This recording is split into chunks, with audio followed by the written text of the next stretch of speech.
all of these hauntings and the way that they launch themselves, and that I can actually go back now and predict where and when and how it's going to happen. And when you can do that, that's the Holy Grail. I agree. That's great, man. When you can get stuff that validate and everything that you're saying, that just adds more clout to your evidence. You know what I mean? And like you say, there's a lot of he said, she says, and it's tough. And we all have our personal experiences, but that's great when you can add stuff on, keep on adding it up like that. I love it. I love it. Mm-hmm. So let me ask you, and all your stuff there, is there anything that scared you really bad? No, I don't think I've ever been scared by any of the unexplained at all. I mean, not even slightly. I guess because I have an attitude that it can't hurt us. And the reason I feel that way is because if it could hurt us, we would have been screwed long ago. So I know there's parameters. There's things that it can't do. Now, I've been on investigations, one investigation where I got scratched. And when I got scratched, I was trying to do something. In my mind, I was trying to think bad thoughts to try to get something to happen. And so I pulled up my pant leg, and there, sure enough, 3 scratch marks going down my leg. And then my partner wanted to leave the building. He was like, okay, you got hurt, let's go. And I'm thinking, what do you, your dog could jump on you and scratch you more than that. I'm not scared. But if I had left that building just because I got scratched, I would never really know if that was just an accident or strange timing. So I stayed there, and I continued to think the same thoughts. And sure enough, I felt another sting, and I pulled up my pant leg. There's 3 more scratch marks that are starting to bleed this time. And I was so excited. I know that sounds strange, but I was actually able to verify that what I was doing, really, it wasn't just strange timing. It actually was reacting to my thoughts. And that was a really pivotal moment for me.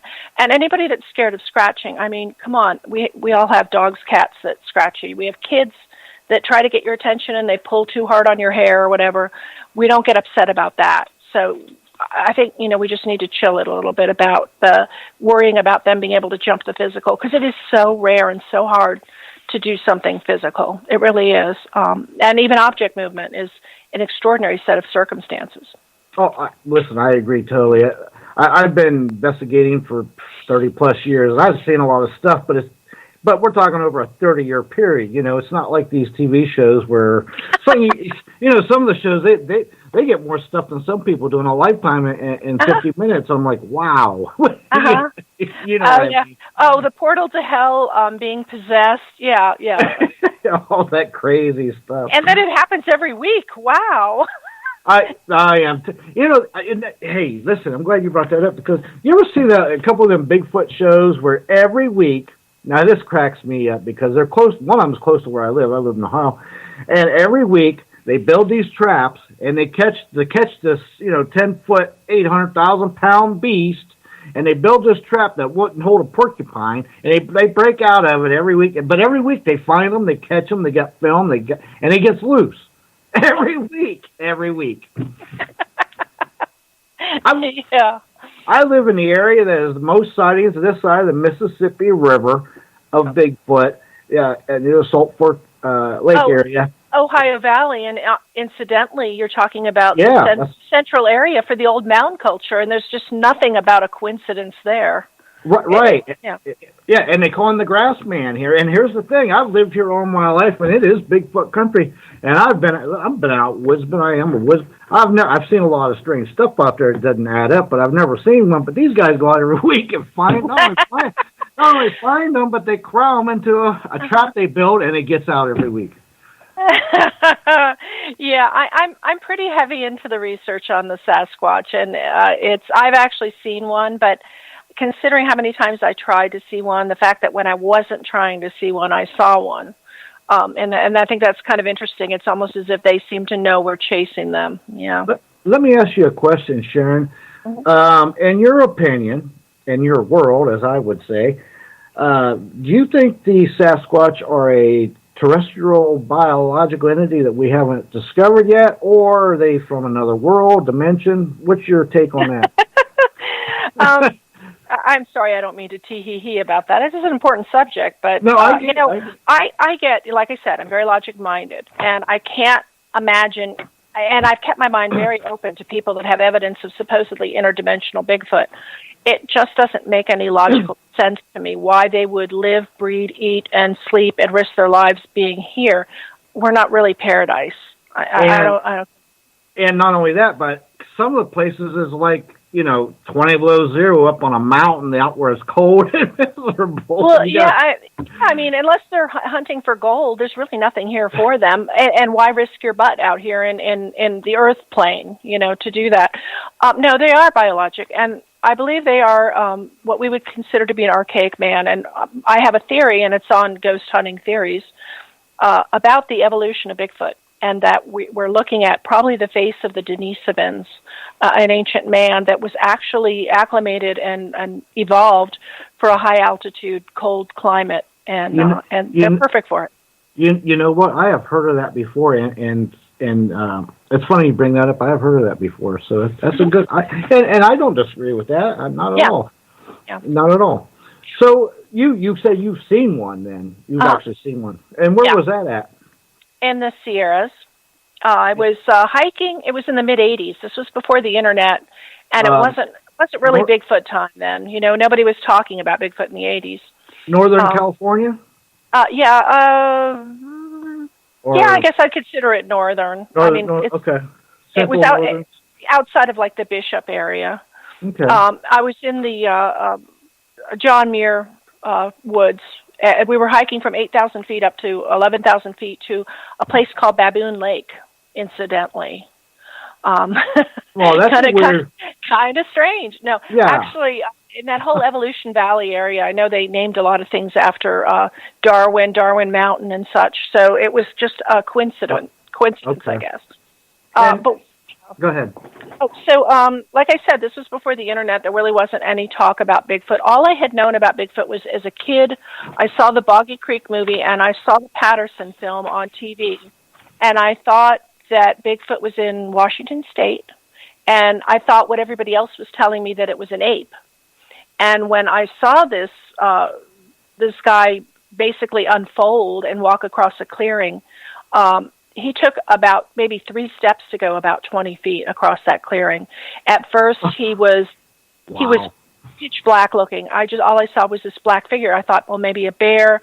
But then when he stepped into the open and I could see that he was walking, his proportions were all wrong. I spent my whole life drawing the human body, and there was something very off about this fellow. His body was very long. His legs were too short for the body length. And the arms too long, right? Too long, yes. Yep. And the head looked like it was pitched forward a little bit. But when the sun hit him when he was in the middle of the clearing, he was a bright auburn color.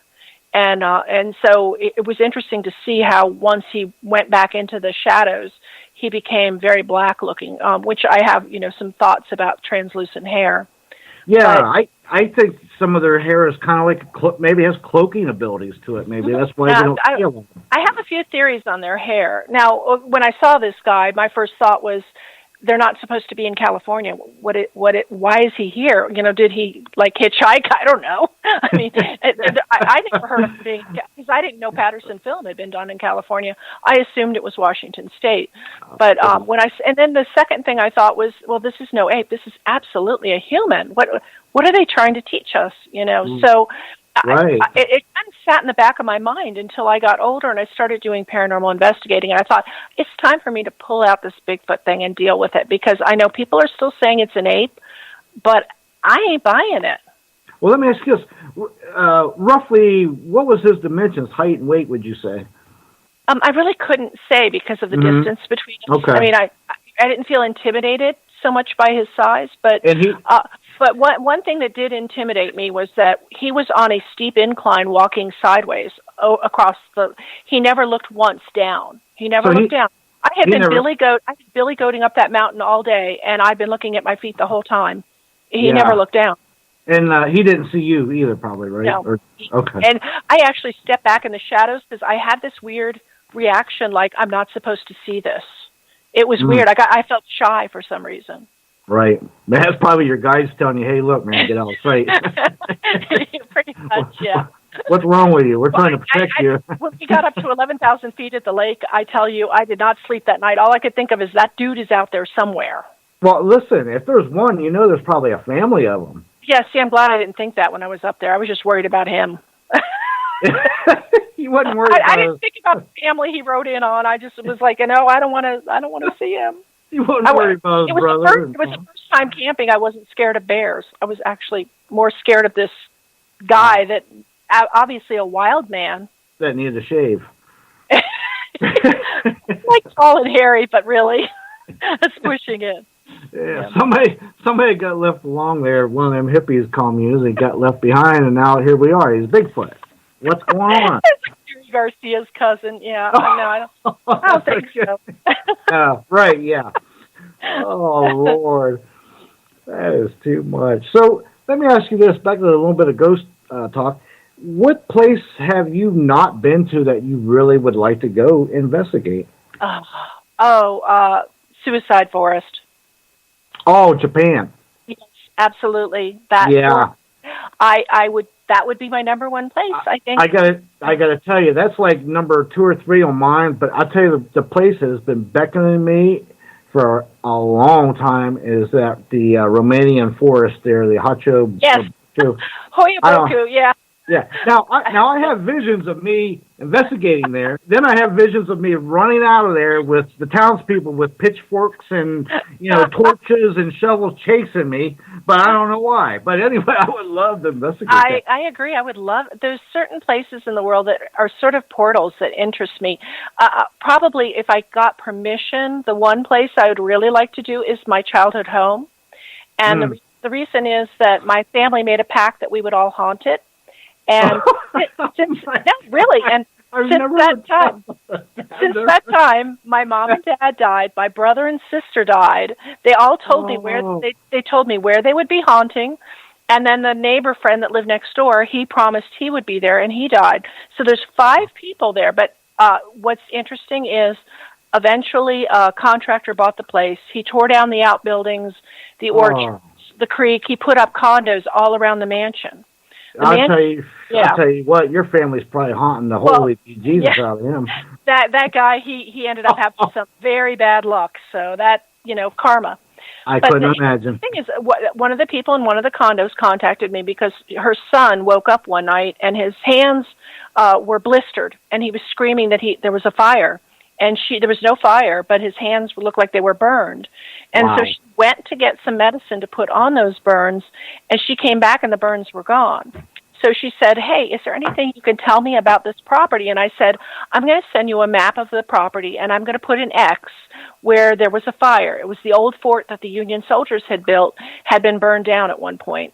And sure enough, their condo was exactly on top of it. Wow. It gets even weirder because one day her son and his friend come running in and they say, Mom, we saw the lady in white again. And she's like, what are you talking about? And they said in the front Boxwood Maze, they saw a woman in a white gown, and she's a ghost. And so the mom was like, okay, here, let me think. So the mom went and got my book, Growing Up with Ghosts, which is my book I wrote about the place. And she handed the book to the kids, and she said, well, that place is haunted. And so they looked through the book, and they saw a picture of my sister. And they went, this is the lady in the white gown. Well, my sister had been married on the property, and the Boxwood Maze was where we had the reception.